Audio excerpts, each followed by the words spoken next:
join us here at sunny Brands Hatch, which you can see in the background. Bit of an old school track. This is one that those of you may remember from Toca Touring Car Championship and things on the PlayStation. Just taking the Civic round today. The Supra is not, well, probably not really suited to this track, and also the Civic is more of the suitable track car, and it's very cold, so I'd struggle to get warmth in the tyres for the Supra, I think. So just gonna go sign on now, get noise testing done, and then try and get straight back out on the track. It's been a few months, so it might be a little bit rusty. I'm here with Matt. You may remember him from other videos. Me and Matt are sharing the Civic today, so if he bins it, he owes me a lot of money. So as I said, just gonna get noise testing done. See what's just over here. Hello guys, noise testing here, is it? Yeah. Hope so. Guy with the prong. What do you need it to? Red line's at 8. 8? Yeah. Good old Civic. Yeah. 6 then, please, mate. 6? Yeah. Alright. Now, yeah? Yes, please.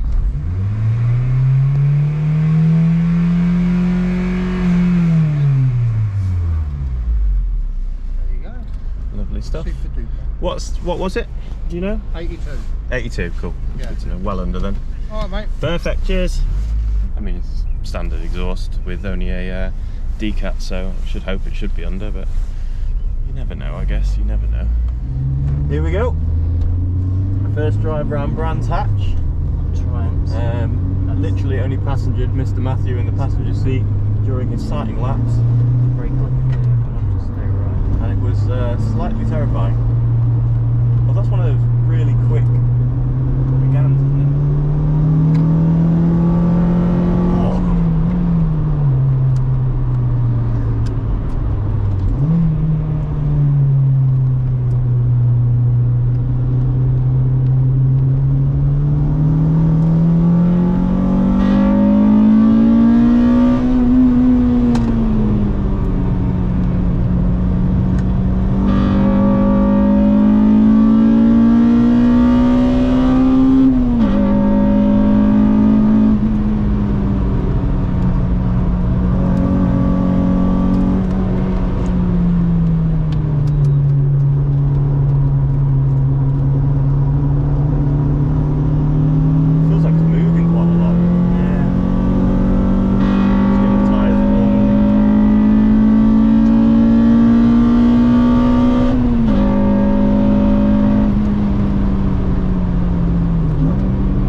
Okay, so first little session cut short from a red flag, radical spinning, I believe a radical, some sort of kit car-y type of thing, very quick thing.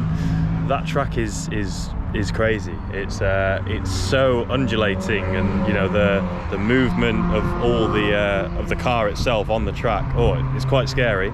Coming around that first corner, I mean, I knew it would be quite an interesting first corner, but I didn't anticipate quite the feeling you get going around that corner. It pushes your body in all sorts of weird ways. It's quite strange, but also quite amazing. I don't know if it will come across well in the GoPro or anything like that, as I said, in the car, but yeah, trust me, it's quite the feeling.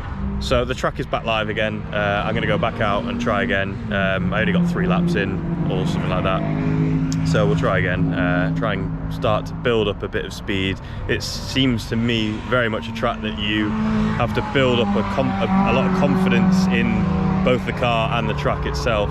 It's quite challenging, so yeah, hopefully if I just keep going at it, then I'll be able to build up a bit of momentum, a bit of speed on there, and not bin the car. So that's the hope, but we'll see.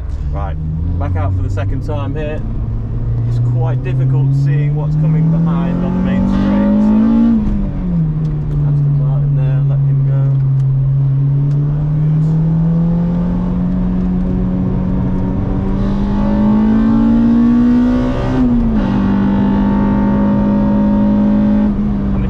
slowdown of the Aston Martin coming out on track. I love it when people bring these expensive toys that they have actually out and try and push them to their limit. So let's try and catch him down, see if he's going gentle on that thing or not.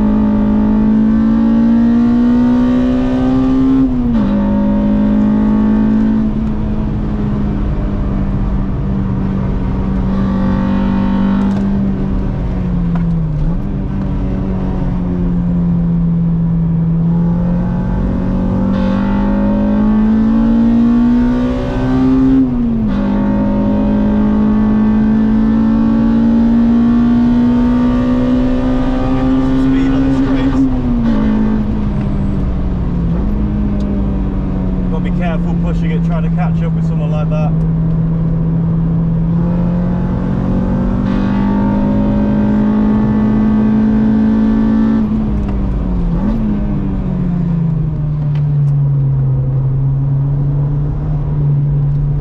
Take a bit of the inside there. He's slowed down by the MX-5 in front of him, so let's see if we can get a bit.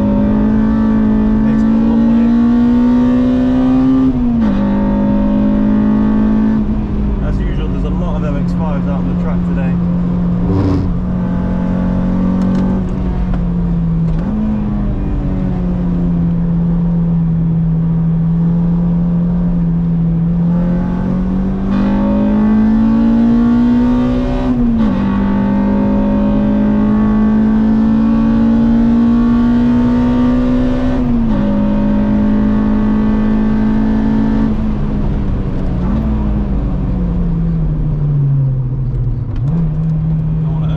Around the corner.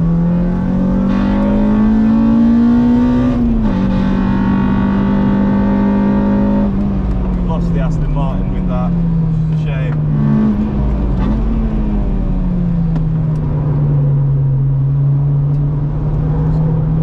Really good grip on this track actually, I've noticed. Oh! I've just noticed out the corner of my eye C63 has just gone off, hence the red flags. That C63 that we overtook on when he was coming out of the pits, he's just gone straight off into the gravel on that first corner. It's a heavy car to slow down, so I think he's just not managed to slow it down in time. Unfortunately, looks like the airbags have gone off. Can't see a lot of structural damage or anything on it, but the track has been closed for a good 20 minutes while that's been getting recovered, so bit of a shame really, but equally he wasn't driving the car very spectacularly, shall we say. On the sighting laps he hit the brakes right in front of Max. He didn't know how many sighting laps you were meant to do and ended up diving into the pits.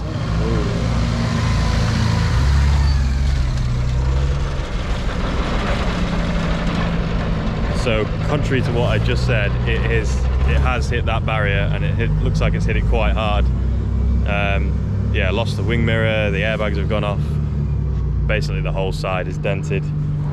Well, here is the unfortunate Mercedes. You can see the airbags have come out there, glass smashed, scraped all down the side. It's not as bad as I first thought when I saw it on the back of the low loader.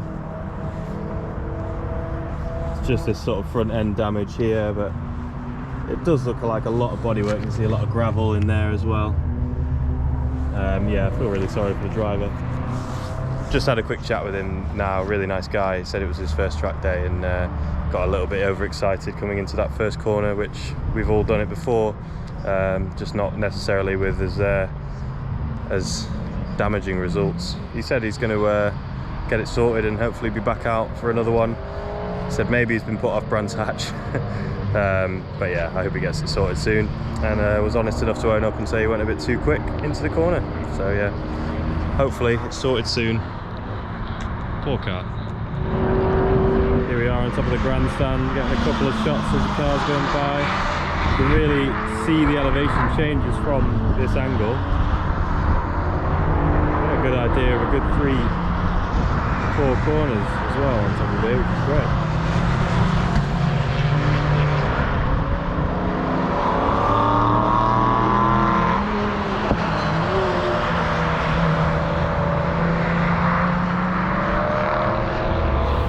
Alright, as is tradition on these track days, we're gonna go have a little bit of a walk around. It's just coming to the end of lunch, so I'll try and capture some of these beautiful cars that are here, including this nice GTR. I can only assume around 850 horsepower, judging off the number plate. We have Le Sausage.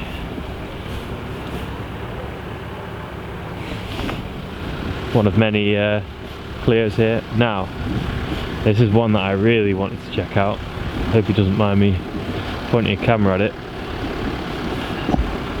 Absolute fair play to the guy bringing a 70 plate Ferrari Roma. It's probably even newer than 70 plate. I don't even think they were around in 70. Very nice machine, and he's taking it out on track, which is great to see. With M3s hiding away in the dark. This is it is indeed a radical.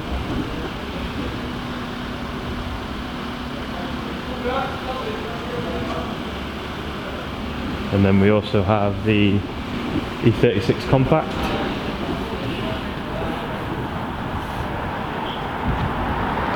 Quite a few Caterhams around today.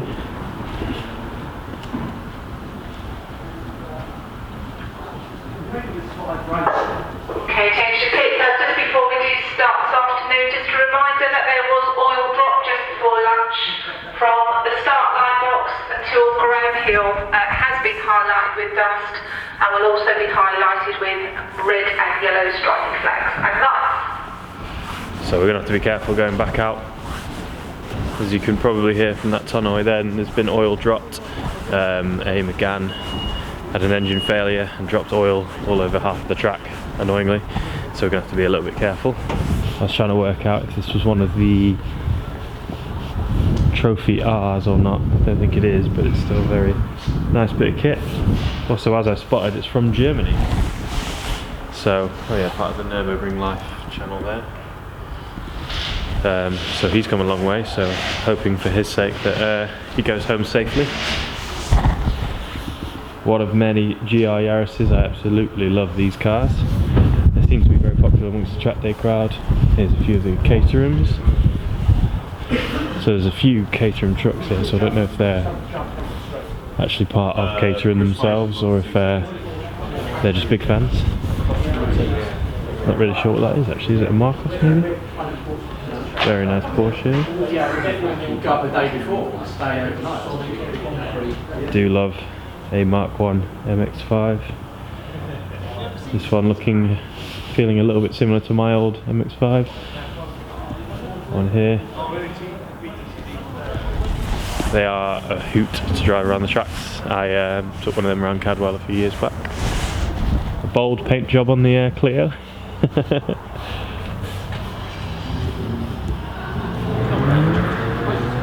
Clio. This was the Megane, I believe, that dropped a lot of oil, unfortunately. He's working on it, so I won't pester him. A few more Meganes here. There's a big French contingent at this day, and then a lovely Caterham.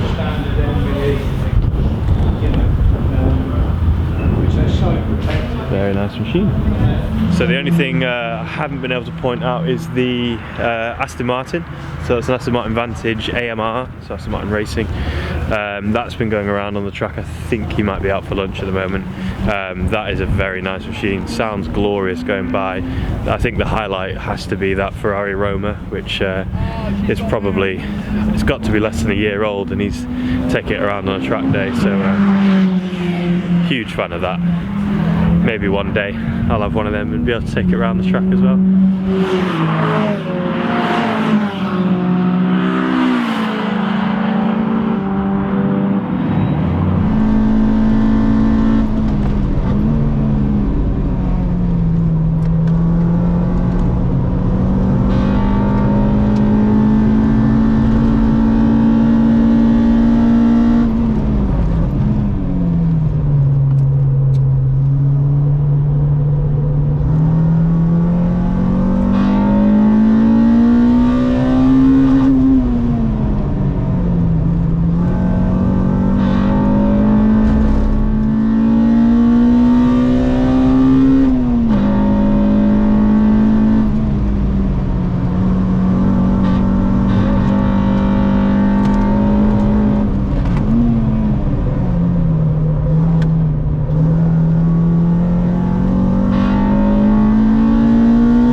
had our first little scare of the day. The Civic, when I was going up the main straight, decided to hesitate at the top of 4th gear. I could feel it wasn't pulling all the way to the red line, which obviously it normally does with a plumb.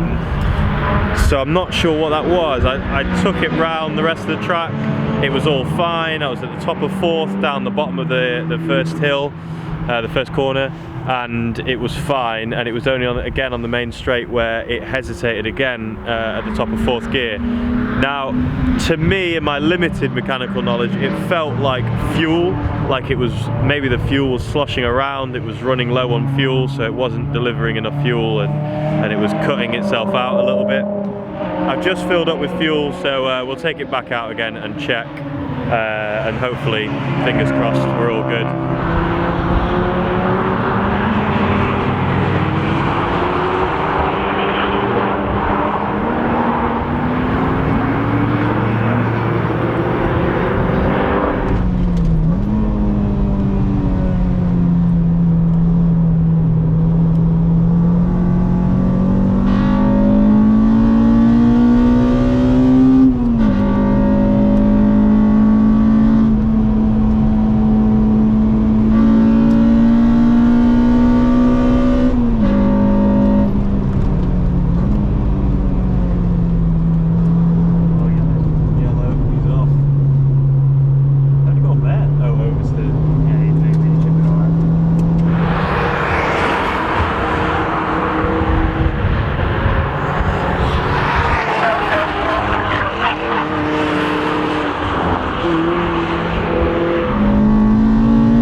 Okay, so that is day done. We are at about 5 PM. To be fair to Opentrack, they kept the track open right up until the end. I think it's pretty much 5 PM now.